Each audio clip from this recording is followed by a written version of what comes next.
This episode is brought to you by LifeLock. It's tax season, and we're all a bit tired of numbers. But here's one you need to hear. $16.5 billion. That's how much the IRS flagged for possible identity fraud last year. Now here's a good number. 100 million. That's how many data points LifeLock monitors every second. If your identity is stolen, they'll fix it. Guaranteed. Save up to 40% your first year at LifeLock.com/podcast. Terms apply. Hello, this is Simon Brew. I'm the editor of Film Stories magazine, and a very warm welcome to the Film Stories podcast. Come with me. And I show you how deep the rabbit hole goes. And movies that had stories. That the story just sucks them in. This is just the beginning. Film Stories. We would be honored if you would join us.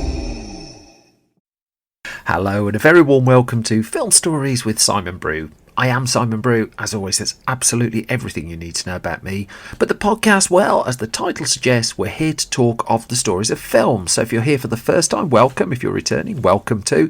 I talk about production stories, development stories, release stories, behind the scenes bits and bobs, and all those things that go to make the films we know and sometimes love just that, the films that we know and sometimes love. Bit of a mixed bag of movies for this episode. I cover 2 films per episode usually. They're films that with the mainstream leaning that I tend to be invested or interested in to some degree. I do not do snark, and I make no apology for that. There's lots of other places you can get snark if that's what you're hunting for. But if you're here to talk about the stories of films, well, settle down. I'm going to play you a clip from the first of the 2 films that I'm going to talk about in this episode, and then we'll just crack on. Here's that clip. You're gonna want to see this. Oscorp. Get you under surveillance.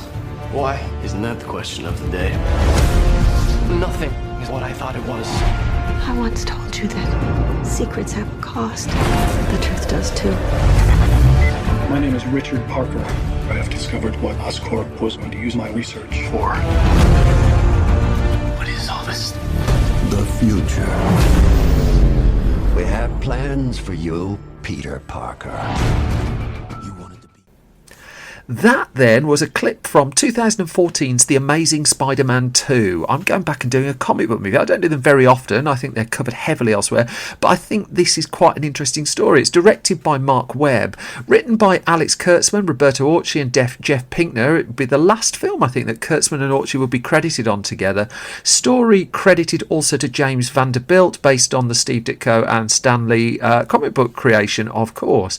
The cast for this one is a fairly extensive ensemble. That is Andrew Garfield, Emma Stone, Jamie Foxx, Dane DeHaan, Felicity Jones, Paul Giamatti, Sally Field, Embeth David, Campbell Scott in there, BJ Nova. A fair whack of people in this particular film. And it was a film with a lot riding on it.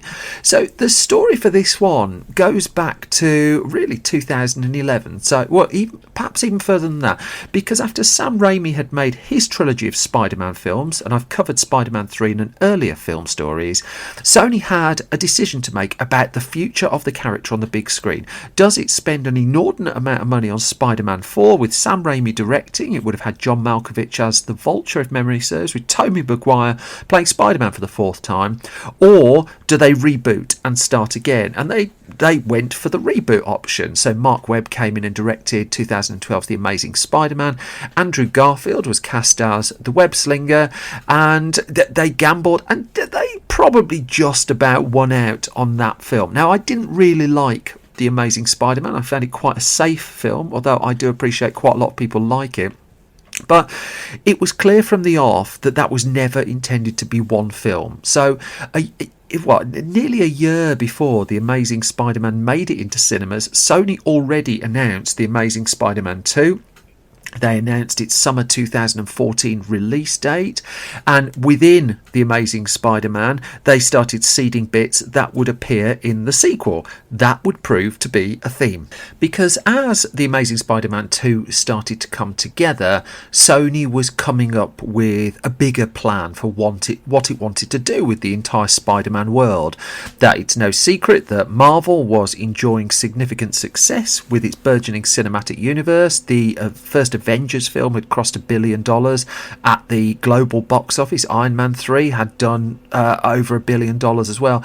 And all of a sudden, what had changed was the perception of just how high financially a comic book movie could go, and that the shared universe model was the way forward, and Sony wanted a slice of that. It had Marvel characters, got the rights to this day to use Spider-Man on screen, and so when it came to putting the second film together, it started nurturing the plan of a broader Spider-Man cinematic universe. And as it happened, Sony would announce the release dates for Spider-Man, The Amazing Spider-Man 3 and The Amazing Spider-Man 4 before The Amazing Spider-Man 2 was even in cinemas, and then even before its release as well, plans became clear for a spin-off universe of films with the Sinister Six and Venom, which has finally been realised but completely separate from this, were amongst those that Sony was said to be working on.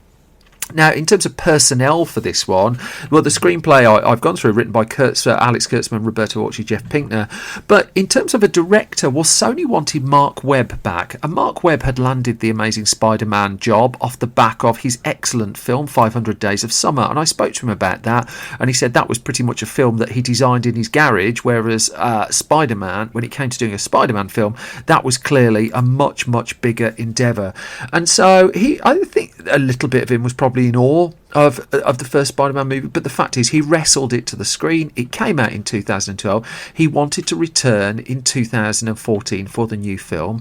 The problem was, with 500 Days of Summer, he'd signed a 2-picture deal with 20th Century Fox, and he was expected to go back to that deal, and so some negotiation needed to take place. And so two things happened for Fox to agree to release Webb to make the film.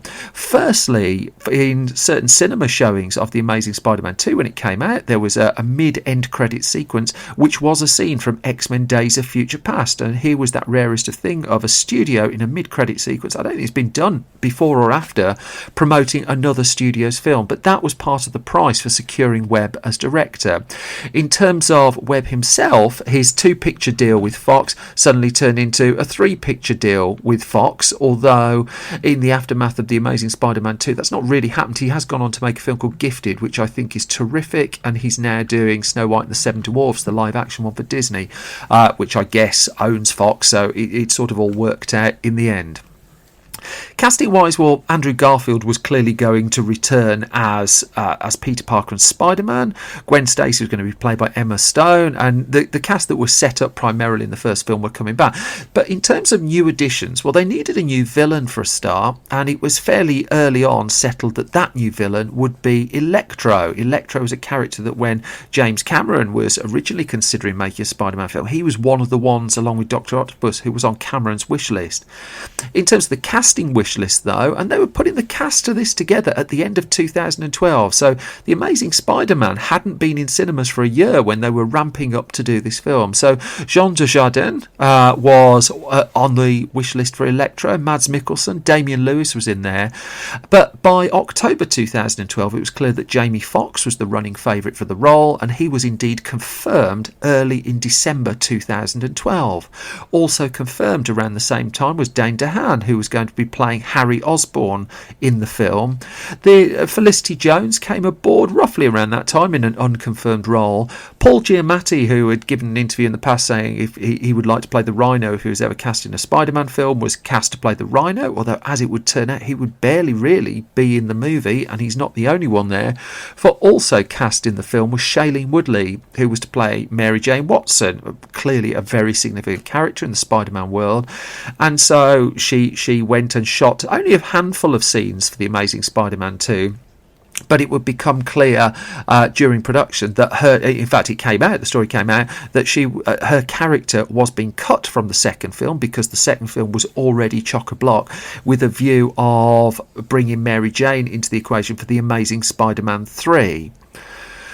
The plan with the film, though, was quite... it was a pretty ambitious production, really, because what they wanted to do with the film was to shoot it in entirely New York State. And that's a bigger undertaking than than you might think, really, because I mean, New York's a huge place, obviously, and home to lots and lots of film productions. But at that point, it had never entirely housed a $200 million plus blockbuster movie, because it's okay using the locations of New York, but in terms of the studio facilities to accommodate what they were trying to do with The Amazing Spider-Man 2, well, that was a whole different level, really, and there were some quite significant things that had to be done to accommodate that.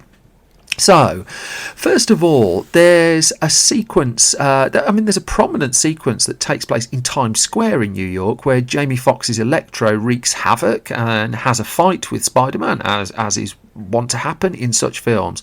And they only shot in the actual Times Square for that for three days of location shooting. But the rest of it, they built a Times Square set in the Long Island area. But the problem they faced was that, again, this hadn't been done. There wasn't enough physical equipment in New York to build everything that they needed for that sequence and to house The Amazing Spider-Man 2. And so they had to fly in equipment from Los Angeles and Canada, especially so they could recreate all of this and put all of this together. But also, even when they did ultimately film on their Long Island set, they found out one day that internet snoopers were going to go a long way to try and get footage of this film to leak online ahead of time. And they discovered this and this was 2013, so the technology is not quite as advanced as it was now. But this was when a drone just crash landed in the middle of the set, and they became aware that people were flying drones over the set to try and capture footage of the movie. Such was the interest in this film. This was a huge production. New York hadn't seen anything of its ilk, but also certainly in terms of housed in the entirety of New York, but also this was a big Spider-Man sequel, and the hopes for this one were incredibly high. Now, when it came to actually shooting the film, Mark Webb, and I discussed this with him around the time of the release of the film, admitted he was much more confident with what he was dealing with. That on the first film, he'd found he was a bit resistant to using digital work where things could be done physically in camera. And he talked about how when he went to edit the first film, he did most of it as you'd expect, in an editing suite with a big screen in front of him. But then just before the release of the film, he got to see the movie on an IMAX screen and kind of realised that what worked in the edit suite didn't always entirely relate to what happened on the big screen, and he regretted that he cut the first film back so much. He realised he could have done just a little bit more with it, and so he went into the second one appreciating that there were studio mandated things that needed to happen in the second film, but with a bit more confidence himself in the digital tools available to him for making a Spider-Man film. And thus there was an awful lot of pre-visualization work done on this one, so that he could have the confidence in the digital work and they could kind of amp the scale of this movie up. But it was still quite taxing to keep lots of things under wraps. So filming on this one began in February 2013 and it ended in June 2013. Again, it's worth noting this was all less than a year after The Amazing Spider-Man had debuted in cinemas. And even though the wrap-up of filming was in June of 2013 and the release wasn't due until April of 2014, there was an awful lot they had to squeeze in to the post-production and also the marketing. So in terms of the post-production, an awful lot of effects work, clearly, particularly with the character of Electro, who was a hugely demanding character to realise, and it's one of those arguments that technology had got to a point where it made it possible, but still, it was a challenge and a half to do it. But also there was the decision to do a post-production 3D conversion as well, and what they didn't want to do was madly rush that, so they needed to afford proper time to give it a proper 3D makeover. And again, this was the era where everything was getting a 3D bolt on just so you could add a couple of quid onto the ticket price, and a very successful ploy that was, even though very few of us were a fan of it. That for a period of 3-4 years was making movie studios an awful lot of money. The marketing campaign was by turns a bit confident and muddled, I'd suggest. So there was the reveal of that Dane DeHaan's character of Harry Osborn would actually become Green Goblin. in the movie. But that was released as part of the marketing campaign, and it wasn't really something that the filmmakers wanted there, but it was going through the marketing process, and they just didn't stop it for whatever reason. And fans soon became a little bit suspicious of just how many villains had been packed into this film, because I think particularly those of us who grew up on the Batman films of the 90s, packing an awful lot of villains in, it became very clear was let's just say testing.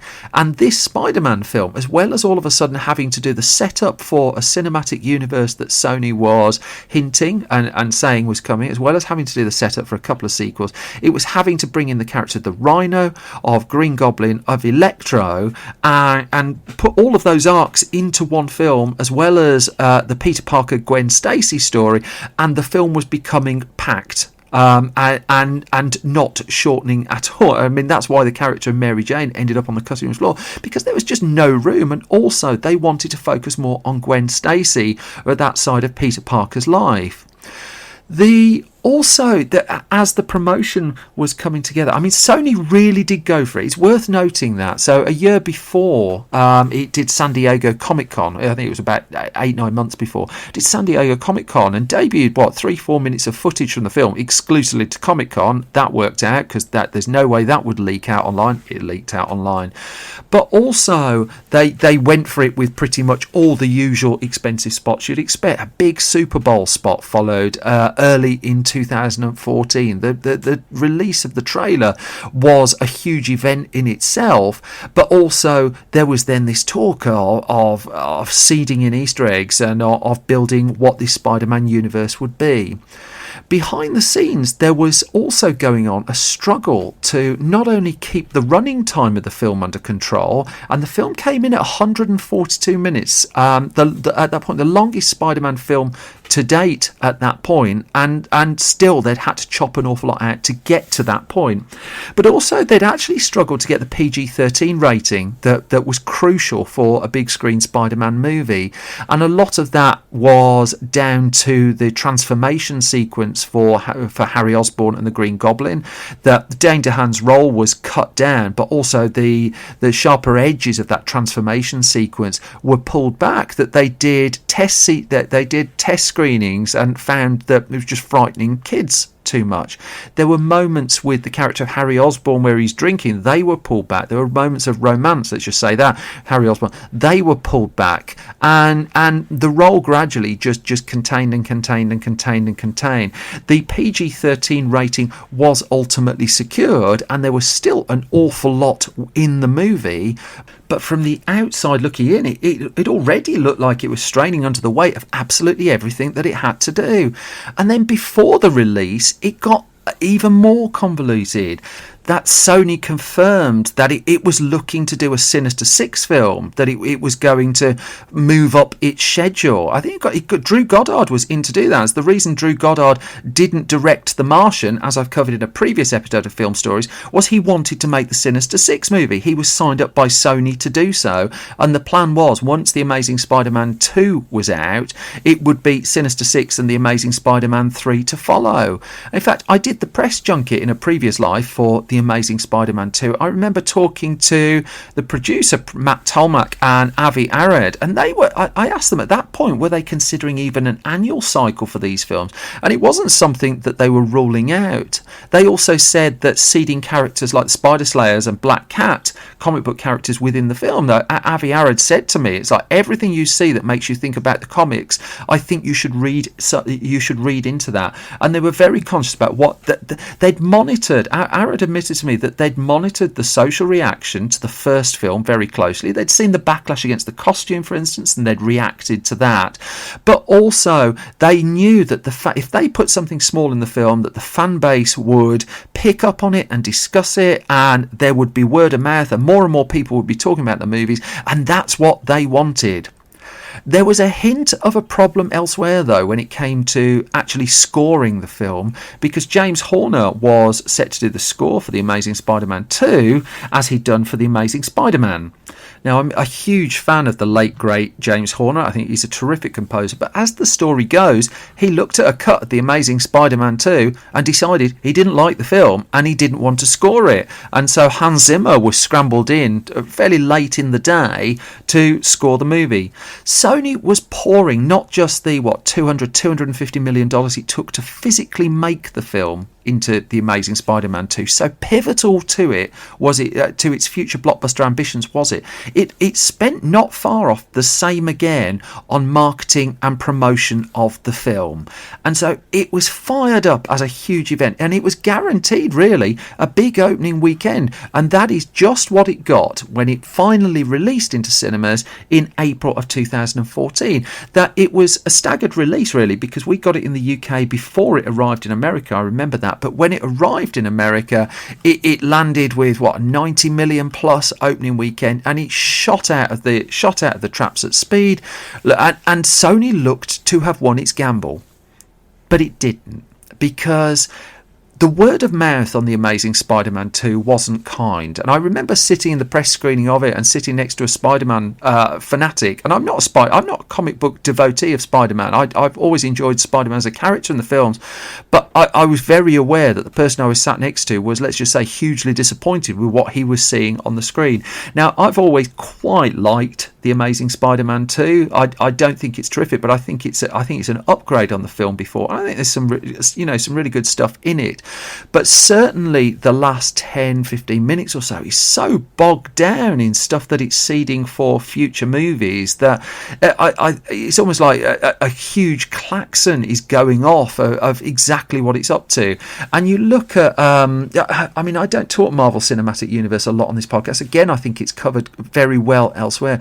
But you look at the slickness and the guile and the way that Marvel was seeding things into its films, and in contrast what Sony was doing with this film, it may as well have just wheeled a massive arrow over the screen, an IMAX screen at that, and got someone out with a massive klaxon wearing huge clown shoes and said, look at this, look at this, look at this. It was so obvious what they were doing.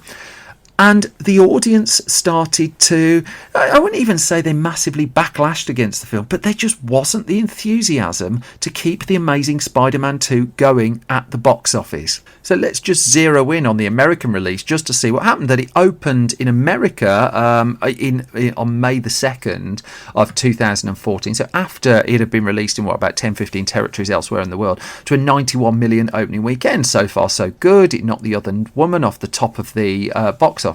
But the second week, the drop-off was 61%, and it was knocked off the top of the chart by Neighbours, known as Bad Neighbours over in the UK. It's starring Seth Rogen. This comedy opened to a surprisingly high $50 million, and Spider-Man was out. Then Godzilla followed the week after that, opened to 90 million. Spider-Man was dropping and dropping and dropping, and then X-Men Days of Future Past opened the week after that, and the competition was fierce, and The Amazing Spider-Man 2 just simply didn't have the word of mouth to compete. Ironically, the X-Men Days of Future Past, and that was a franchise that had always, to a degree, underperformed at the box office compared to what you might think, would go on to be the most successful X-Men film at the box office and would mop up a lot of repeat comic book business. All the while, Captain America the Winter Soldier was still hovering around the bottom of the charts as well. And by the time The Amazing Spider-Man 2 left US cinemas, it had made just over $200 million,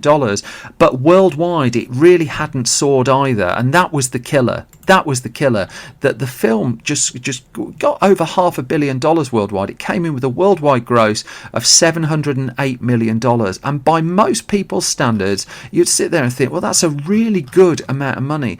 But then this film had just cost a fortune for Sony to make in the first place, and also the expectation was it would outgross the film that came before it, and that just didn't happen. even with the 3D takings, it fell 50 million shy of The Amazing Spider-Man, and that left Sony's plans in some degree of a tatters. By this point, it had been Mark Webb was set to do The Amazing Spider-Man 3 and had already said he wouldn't do The Amazing Spider-Man 4, but then The Amazing Spider-Man 4 had been pushed back because Sinister Six was coming in, and then the Venom film was also in development. But Sony had a huge decision to make. Does it gamble on a franchise now that was in decline, does it press ahead with this spin-off universe, or does it, does it stop? Does it course correct? Does it approach Marvel as it ultimately did? But that's all a story for another time. And interestingly, it was only 3 or 4 months after The Amazing Spider-Man 2 came out that Andrew Garfield gave an infamous interview to the Daily Beast, a very candid one, where he talked about the problems with the film. And Garfield told the Daily Beast, I think what happened was, through the pre-production, production and post-production, when you have something that works as a whole and then you start removing portions of it, because there was even more of it than was in the final cut and everything was related, once you start removing things and saying, no, that doesn't work, then the thread is broken, it's hard to go with the flow of the story. And he said, quote, certain people at the studio had problems with certain parts of it, and ultimately the studio is the final say in those movies, because they're the tent poles, so you have to answer to those people. And he was saying he was proud he'd worked on Spider-Man, and he was pleased with his work, but that this film basically had been broken by studio meddling. And in fact, I'd forgotten about this, but around the time, within weeks of the film coming out, never mind the Snyder cut, there was a petition for the director's cut of The Amazing Spider-Man 2. It didn't attract an awful lot of signatures, but there was a list of scenes that were very obviously had been deleted from the movie. That this had been cut down to hit a running time and still managed to go to over 2 hours 20 minutes. Sony, of course, went for the course correct option. I mean, history is told that Sony and Marvel did a deal for sharing the Spider-Man character. Sony retained the rights to do the spin-off films and has now successfully launched one of those, Venom, starring Tom Hardy, but utterly unrelated to the Amazing Spider-Man 2 project. But this was one of those instances, I think, where clearly a film was a business decision. I don't think there's any shame in that. I think lots of really good films are business decisions, but also this was one that was weighted down by needing to be more than a film. I do think it gets a slightly unfair press. I think it's a better film than it's generally given credit for, but nonetheless it's very clear that it's about an hour and 40 or an hour and a half, hour of 40 of a really good film, about 20 minutes of bloat, and then 20 minutes on top of that of doing some studio weightlifting, and that bit I think could quite easily have gone.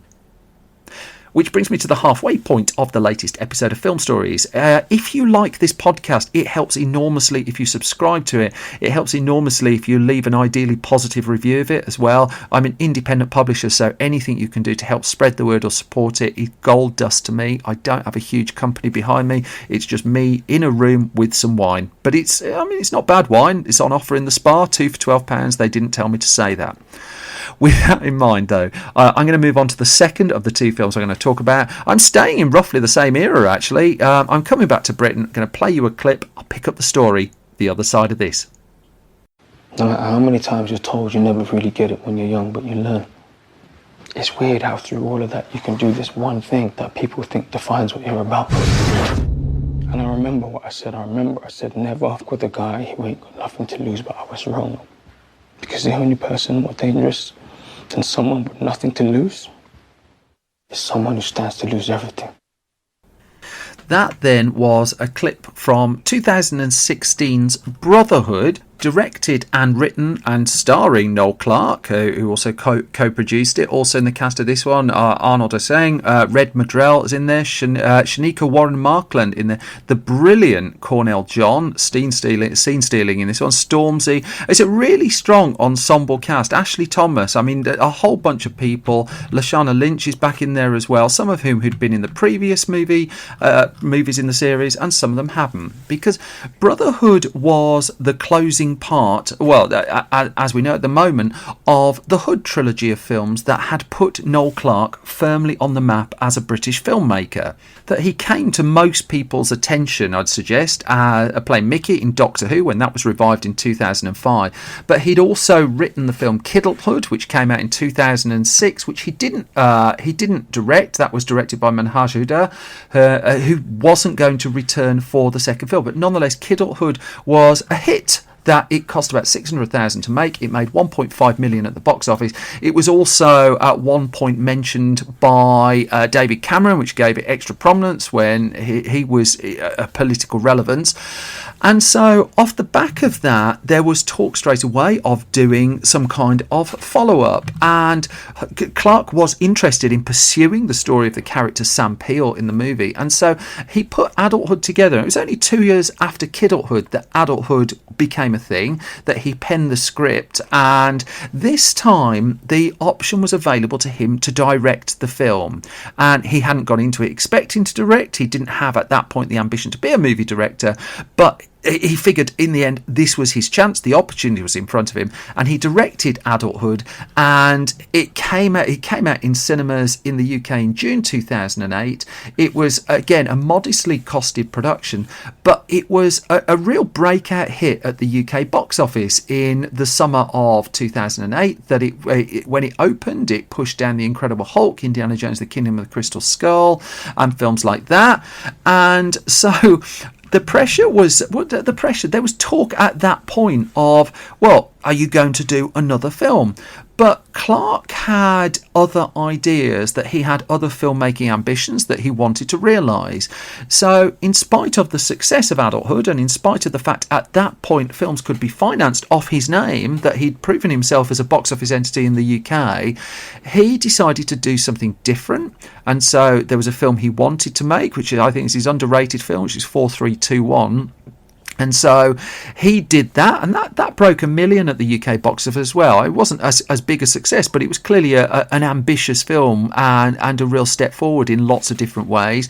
He also had a period where he had 3 films he'd written out in the same year. They were Storage 24, Fast Girls, and The Knot. But in terms of directing, he kept resisting coming back to the story of Sam Peel. He kept resisting coming back for what would be Kiddlehood 3, effectively, and finishing the story off. And so his argument was always he didn't really know what story he wanted to tell at that point. He would just be reiterating what he'd said in the previous films, and that wasn't of interest to him. So in terms of where his directing career went, he decided then to put his energies into a film called The Anomaly, which I think he himself says he regrets doing. I don't think it's his best film. I think there's a couple of interesting bits in it, but it's the weakest of the movies that he's directed. And off the back of, say, the falling box office as well of The Anomaly and the change in cinema that was going on with the gradual move towards streaming and digital distribution taking off, the chances of films being funded off Clarke's name purely were in decline. To be fair, there were few people, and there remain few people, whose name you can fund a film off the back of. But still, he had this popular franchise, that these 2 films that had both been surprise hits, that even after the success of the first one, people saw Adulthood as a big surprise. And so he'd finally got to a point where he felt he had another story in this series that he wanted to tell, that nearly a decade had passed and he'd grown up, he'd had kids, he had stories he wanted to tell about settling down, about trying to find a way through life, really.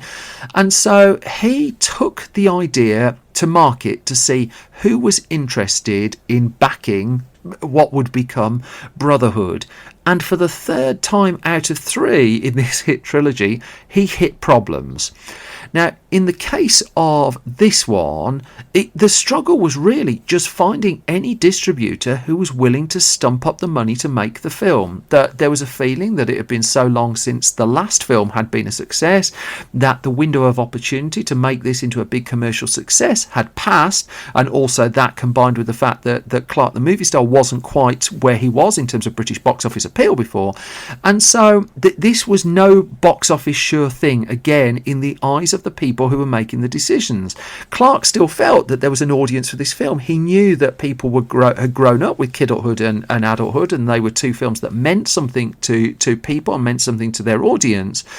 And so eventually he did get a couple of offers from distributors, but it was not really, they weren't really offers that were worth shouting about. And I did talk to him about this, and I talked to him about why he was going in to make the film. And his quote was that, for me, it was interesting because I'd been told to make it and hadn't. And then I got two kids, felt I finally had something new I wanted to say. And then they went, it's not going to work. The audience has grown up now. And he said, I know, because the characters have grown up. And he said, quote, we went to every distributor in this country and said, this is the film and this is the cost, and all came back with, well done, great script, we just don't think we can finance it at that level if you can just cut the budget in half.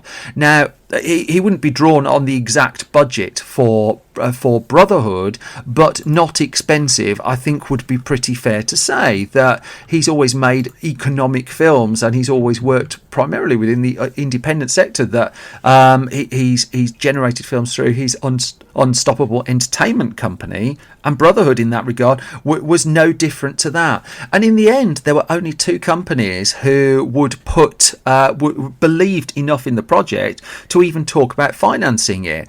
And he said that they came in with offers, and both of the offers were low. One of them in particular, quote, lowballed us and wouldn't go up. But in the end, it was clear that Lionsgate in the UK was the likely home of the project, that Lionsgate had put in a good bid for the film, but it wasn't quite enough for Clark to make the movie as he wanted to make it.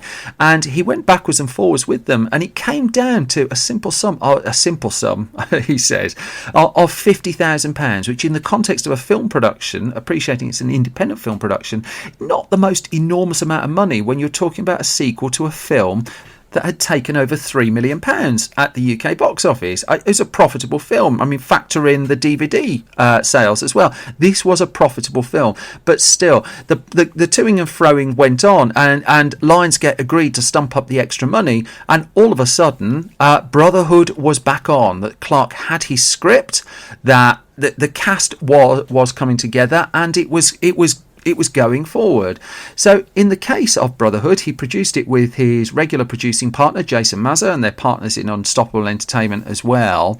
And the cast, primarily lots of returning faces, and Stormzy was cast in there as well. And Clark admitted he put an extensive making of Brotherhood on his YouTube channel, which is worth having a look at, because they talk about casting Stormzy, and then just a couple of months after he was cast, his career really took off, and that worked for their benefit.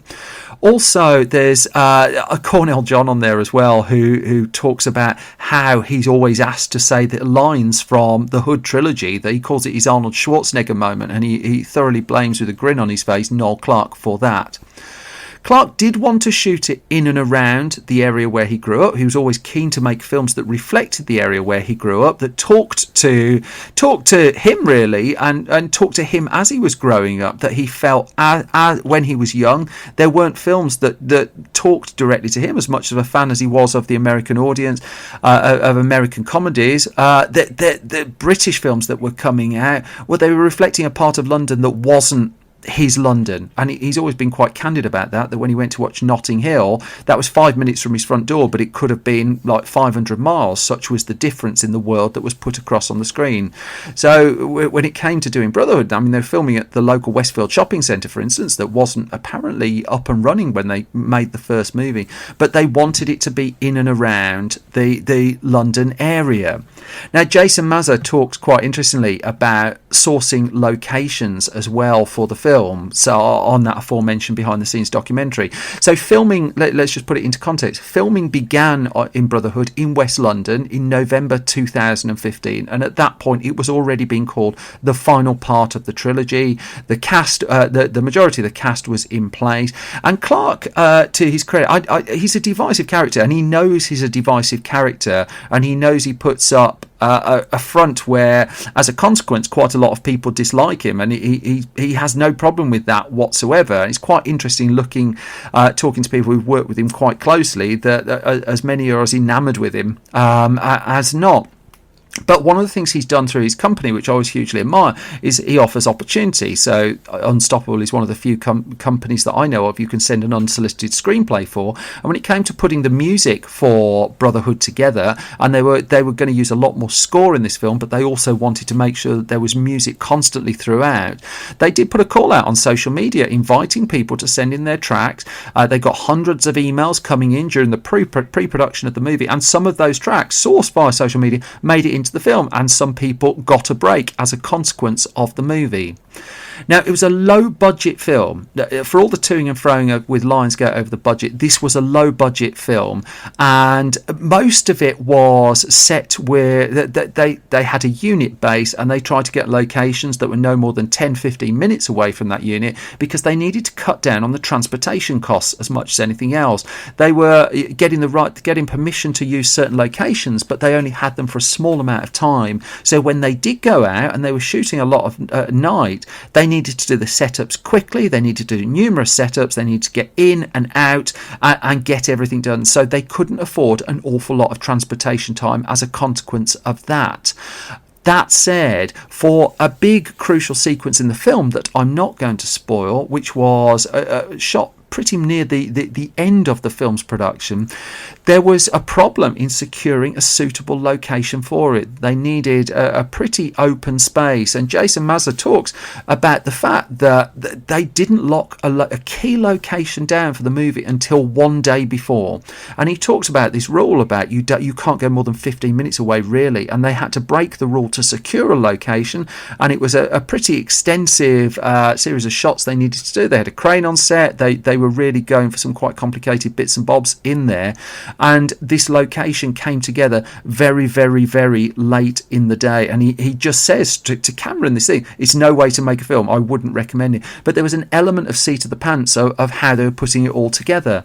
That said, there was no shortage of ambition to that shoot. That there's a club scene in the film where they brought in 250 extras to do that scene, and that's hardly doing things by halves.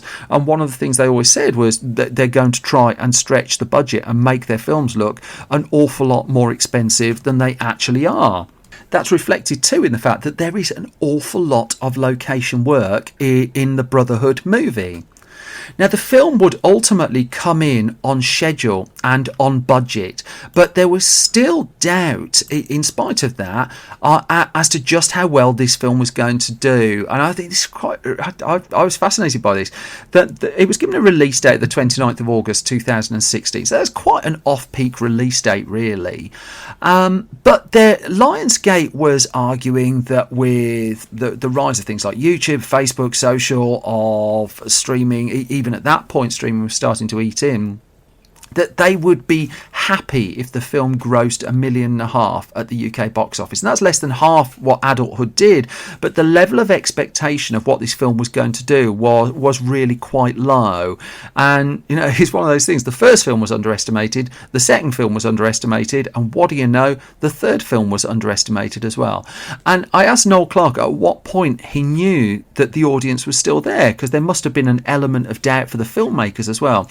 And he talked about something he did, I think it was the 3rd of March 2016, I've traced it back to, and this was what, 6 months? Just shy of 6 months before the film came out. And he dropped on his Facebook page the first preview trailer for the movie. This wasn't officially released by Lionsgate, this wasn't put out by a PR agency.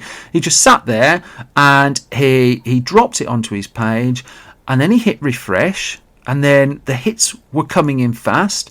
And then he was with Jason Mazza at the time, and they're just like, well, what's the expectation of what this should be doing? And it became very clear that the hits were racking up at a rate far in excess than would have been expected. And that initial trailer got 3.8 million views for a British independent movie that was expected to do £1.5 million at the box office.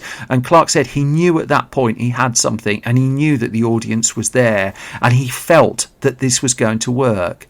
Lionsgate were clearly buoyed by this. I remember working with them around the time, and they put in a job and a half pushing the film and promoting the film and putting on screenings, putting on Q&A screenings, and Clarke very much went out and did an awful lot of promotional work for the movie, and it would work. It would work. That whilst the reviews for the film were quite mixed, there was a feel. I quite like the film. There was a feeling though that it did fairly obvious things that you would expect. I think it was Empire that said that. I thought it was I thought it was a really good review. That it followed some of what you would expect for the closing part of the trilogy. But I think there's an awful lot of really good stuff in Brotherhood, and crucial, an awful lot of really good stuff that you don't necessarily, that we weren't seeing in cinema at the time, even then, even in the aftermath of kidulthood and adulthood. The film would be a huge box office success by comparison to what you would expect of a British independent movie. And so it came out at the end of that August, and the only thing that kept it off the top of the chart was the animated movie Sausage Party, which had huge previews in the build up to it. But Brotherhood would open at number 2 at the UK box office with just shy of £2 million was its opening. So straight away, that's $500,000 in excess of what the studio was predicting. But also, it was on its way to eclipsing the box office of adulthood. It came in the end, I think it was just shy of £4 million, which was a huge success. And greatly in excess of what had been expected. At £1.5 million, Lionsgate would have been happy, and it would have been a success. Nearly £4 million, pretty much champagnes all round. Now, Clarke, in the aftermath of it, he was insistent this is, at the moment, the closing part of the trilogy. That, again, he didn't have another story at that point that he wanted to tell of the character of Sam and how things evolved beyond there. And so, for the time being at least, he's ruled out The Hood 4 or whatever that would go on to be. I think there's been one or two fake IMDb listings. I think Parenthood was one of them, but there's a very good film called Parenthood already in existence. But nonetheless, I asked him about that, and he's just like, no, that's not real. But what is real is he's tried to take the whole project to TV. And in the autumn of 2017, he wrote a pilot episode for a Kidulthood TV series and took that out to market to see who would be interested in making it. And once again, it was the same response, that even after 3 surprise hits, he's not found someone at this stage who is willing to put their money behind a television spin-off of the Kidulthood films. And I asked him about this, and he just rolled his eyes as if it's just like, I've come to expect it by this point. But this has become a franchise. It's about the most successful trilogy of British independent films that I can remember, and it's become something. It's clearly become something that means something to a lot of people, that talks to a lot of people as well, and it's also different, and it's also good. And I think the story of kidulthood, adulthood, and Brotherhood, warts and all, and Clarke admits that, you know, that there are bumps in the franchise. There are things that he would do differently. There's things that he liked, the things they don't. It's a really extraordinary success story, and one far more worth celebrating than tends to be celebrated. And what do you know? I've come to the end of another episode of Film Stories. So you can find me on Twitter at Simon Brew. You can find the entire Film Stories project at Film Stories Pod. The new issue of Film Stories magazine is shipping this week. It's issue 11. You can order copies at www.filmstories.co.uk. In the new issue, we go behind the scenes of the last Christmas movie. I dug into the many unmade films based around the 2000 AD comic. We salute the cinema of David Essex, and crikey, that was a rabbit hole to go down, where movie stars do panto, all sorts of stuff that we've crammed in, 100 pages of film mayhem, www.filmstories.co.uk. We're on Facebook at facebook.com/filmstoriesonline. You can find a whole host of exclusive video film stories as well at youtube.com/filmstories. But that's it for me for this episode. I'm off to go and watch another load of films to put another episode of Film Stories together. For now, thank you so much for your support. Thank you for listening, and take care. Bye-bye.